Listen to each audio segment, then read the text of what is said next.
Hey team, how's it going? Connor Mast here.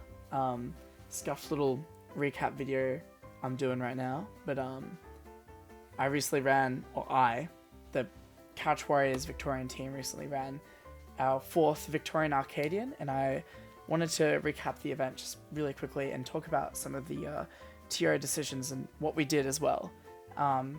So real quick, this event happened on the Saturday at the Ranny Hall, and we had 84 people for ulti, 96 total, and this was won by P9, Tom Leask.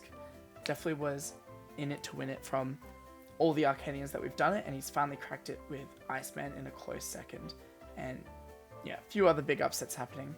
Wanted to briefly touch on probably the first major thing that you'll notice is that in pools, instead of running like a ladder, which was the original intention, we decided to do waterfall brackets. So for those who don't know what a waterfall bracket is, it's kind of like, as you can see on the Start GG, when you make it out winners and make it out on the bottom side of losers, you get put into the platinum bracket, which is just the standard top 32 double elimination. But then for each round that you get out, you get put into a separate tiered bracket with everyone who was also put out on that same round. So for instance here, Mexi and Solar, who drowned in the round before making it out to platinum, they get put into the gold bracket, and then Darius and, Rice and Croft get put into silver, and then the bottom 3 here also get put into bronze. So this made it so that the gold bracket are filled with everyone who just didn't make it out, and then instead of doing a classic amateurs bracket, which ranges from 0 tours up to 2 tours or maybe even 3 tours, it's everyone who got out on the same round, which should make for a more competitive bracket and thus a more enjoyable experience than just an amateurs bracket. And we had multiple different brackets, so I think it kind of divvied up the whole portion of competitors into something that's more exciting than just going 0-2.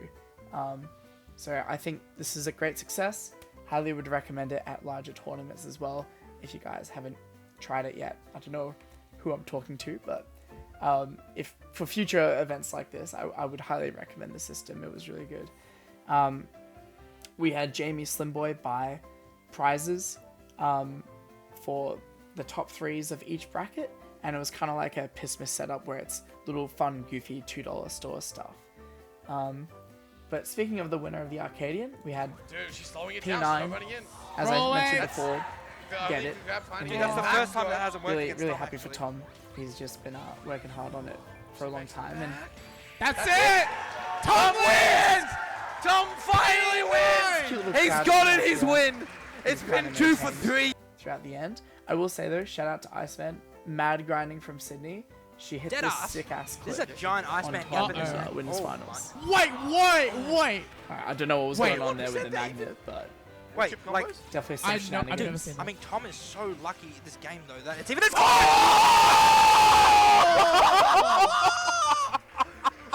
a call! Wait. And she acts like that's the M3 like, that was to W guard right there. Shout out WM2 guard. Yeah, move over. M3 Black Ops 6 is coming out.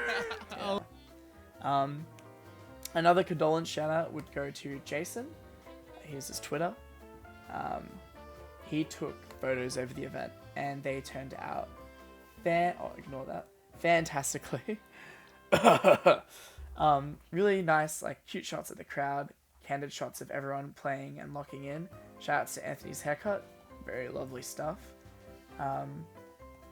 Yeah, really cool to have, like, this is like kind of the ending shot crowd with the whole hole packed up after a big day, and we're all just kind of watching the end of bracket together. It was really nicely put together.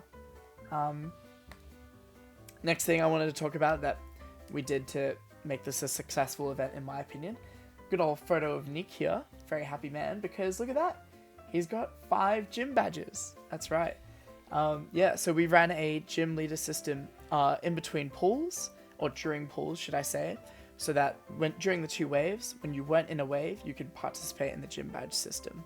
So what did this mean? Well, we wanted to steal some of Cindy's thunder, but also get some of our top players who were banned for the Arcadian to come along and still participate.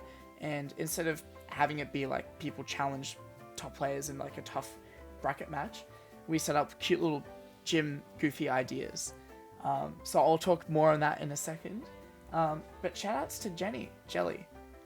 She was the one who created the artwork for these gym badges, and they were fantastic. Here's what the individual badges looks like from the Discord snapshot. But we had like a normal badge, grass, fairy, dark, electric, water, fire, and rock.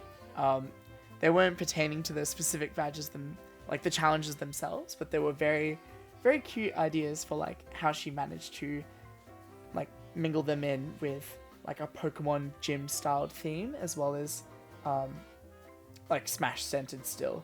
So definitely give her a follow. She does really amazing artwork and posts cat pictures and stuff like that. But yeah, I'll chuck it over to what some of these gym badge ideas were now. And then after people complete, we had 8 different gyms. If you complete at least 4 of the gym badges, then you challenge the Elite 4, which were best of 1, more serious matches, but not of current PR players, but more like past banned players who aren't as good now. And if you beat all those people, then you fight Sepro, and the only person who managed to do it was Llewellyn. So shout outs to him, and also quick shout outs to Violet, who came down from Sydney as well. Oh, and Zakora. But yeah, I'll just quickly pass it on to some of the fun, goofy gym badges challenge that we had today. And yeah, I hope you enjoyed this recap. So, toodles. Scobo, what's your gym leader challenge? My opponent gets to ban 5 moves. Although they're all throwing on their bans. What? No one's picking up B? Wilden gave me Nair. That's how he wins. You get 5 bans, Harry. The thing is there's not enough. He lays it. Okay, there you go. Tom's figured it out. Just unban. Congratulations. Wait, to we P9. still don't know what 5 was. Jacob, what's your challenge? You have to play in the dark. What, both people, right? Both people, yeah, both people. You should have seen the last game. It's so good. Dude.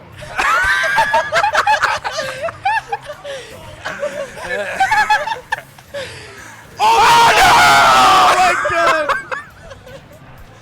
Oh, that's it. Wait, what the fuck? The wall. The What wall. the fuck? What the fuck?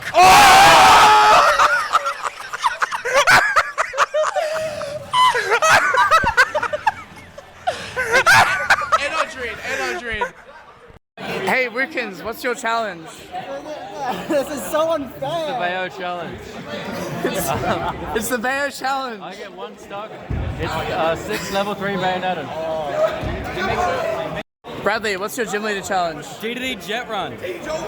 What does that mean? Okay, so DDD jet run. Hey, I'm the gym leader here. He fucking pointed the camera at me. No. Uh-oh. That bomb's dangerous.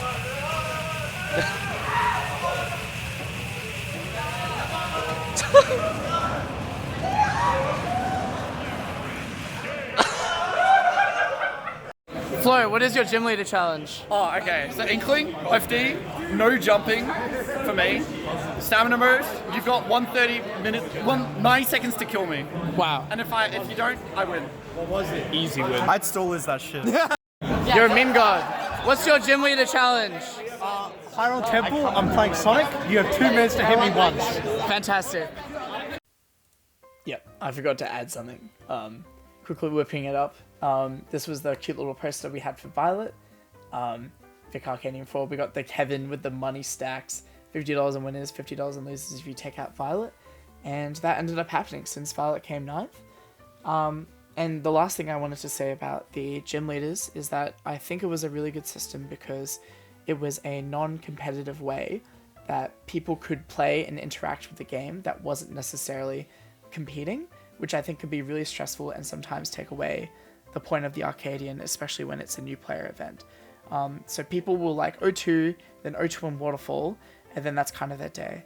Whereas the gym leader stuff, it gives you 8 additional matches to fuck around essentially and have a bit of fun. That's not the one way of interacting with the game. And it seemed like it was a big hit. Like everyone really enjoyed like a bit of casual fun. but it's still interacting with top players. And I think like a big takeaway from me today personally, well, not today, the past weekend, was how do we break down the barrier of top players to new players? Because I wouldn't say it's like clicky-esque, but it's the nature of any hobby where people who spend a lot of time with something are just going to naturally hang out with each other more.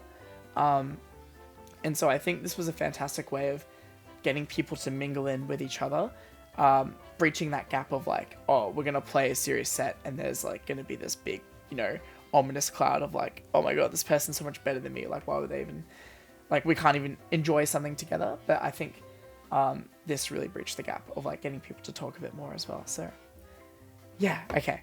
That's my final thoughts.